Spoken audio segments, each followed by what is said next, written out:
Une énième tribune parue, à nouveau, dans le journal du dimanche, un hebdomadaire français, affirme, de rechef, que l'état de santé de l'ex-directeur de cabinet de la présidence gabonaise, placé en détention provisoire pour corruption et détournement de fonds à grande échelle, se serait dégradé. Une manière de faire pression, directement ou indirectement, sur les autorités gabonaises pour tenter d'obtenir une évacuation sanitaire et permettre à l'intéressé d'échapper à nouveau procès pour lequel il risque jusqu'à 30 ans de prison. Une stratégie plus qu'hasardeuse. Explication. La définition de la folie, disait Einstein, c'est penser qu'en faisant la même chose, on obtient un résultat différent. Ce dimanche, dans le JDD, une énième tribune a été publiée par l'un des avocats de Blas. Avec toujours la même thèse répétée. À croire Richard Cédillo, il est infiniment probable, donc, de son aveu même, tout sauf certain, que son client souffre d'une tumeur colorectale. À Libreville, cette tribune, comme les autres publiées auparavant, n'a manifestement pas l'effet escompté. Nous sommes habitués, indique placidement un proche du dossier. Quand on y réfléchit, il y a quelque chose de ridicule. Comment un avocat, qui plus est à plusieurs milliers de kilomètres de là, peut-il poser un diagnostic? C'est assez lunaire, ajoute celui-ci, martelant qu'un mensonge répété ne fait pas une vérité.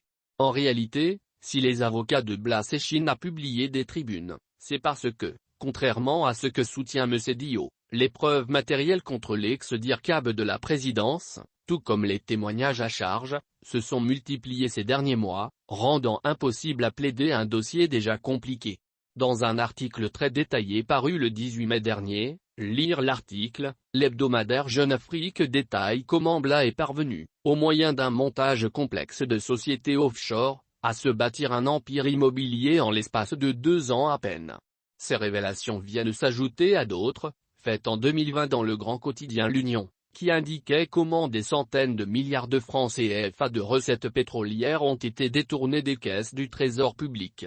Quand les avocats se mettent à faire des tribunaux plutôt que de défendre sur le plan judiciaire leurs clients, c'est que c'est mauvais signe pour celui-ci. On sent qu'ils tentent le tout pour le tout, commente un ex-magistrat gabonais qui a plus de 35 ans de carrière à son actif.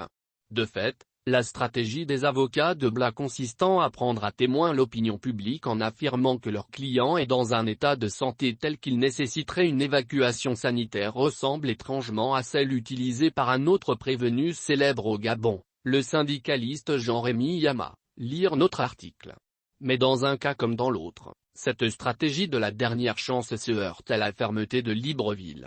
D'une part, la cruche Alianga a été condamnée par la justice gabonaise en octobre 2021 à 5 ans de prison dans une autre affaire, acquisition frauduleuse de la nationalité gabonaise, NEDLR. Ce qui interdit toute extradition pour quelque motif que ce soit, prévient un haut responsable gabonais. Le temps des colonies et de la France-Afrique est révolu d'autre part, ajoute-t-il. Penser qu'en faisant une tribune, on puisse faire pression directement ou indirectement sur la justice gabonaise est un leurre. Cela fonctionnait du temps des colonies et de la France-Afrique. Mais cette époque-là est bien révolue. Un ancien ministre va plus loin. Il y a en France des gens qui ont du mal à supporter que la justice gabonaise puisse faire normalement son travail, cingle-t-il.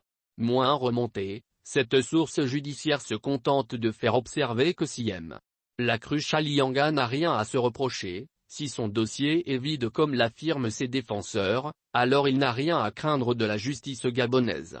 L'agitation diplomatico-médiatique de ses avocats, qui témoignent d'une fébrilité manifeste à l'approche du procès de leur client prévu d'ici la fin de l'année, atteste à l'évidence du contraire.